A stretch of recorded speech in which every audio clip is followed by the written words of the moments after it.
Hi, welcome to the decorator pattern for adding functionality. In this section, we are going to take a look at when to extend functionality, problems while adding functionality to existing classes, and finally, implementing the decorator pattern with Kotlin. When to extend functionality. In this video, we are going to take a look at what is inheritance. Why should we inherit from a class? What should we do when we can't inherit from a class? What is inheritance? Inheritance is one of the core principles of object-oriented programming.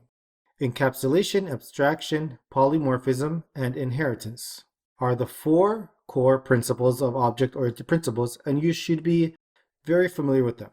A child class has an is-a relationship to its parent class. If class cat inherits from class animal, then class cat is a class animal, with some modifications, of course, since it's a subclass. Why should we inherit from a class? The idea behind inheritance is to base a class on another class, inheriting some of its implementation and structure as well. Inheritance is one of many ways to reuse code in software. In Android, for example, all activities that you create must inherit from the activity class. Otherwise, they would not be activities and they could not be displayed on the screen.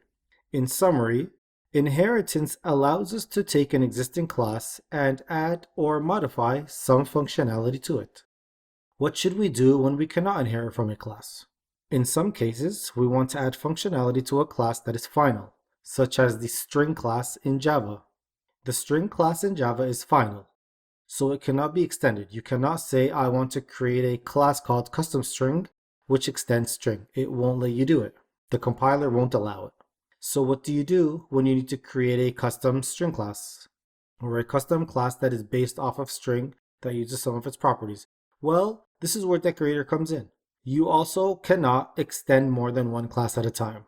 I'm sure a lot of you have run into a situation where you feel like you want to add a functionality and you want to base your class on more than one class. However, you cannot do that in general in Java and Kotlin. However, you can implement more than one interface, and that's a great feature of interfaces. However, when it comes to classes, you can only implement one class at a time.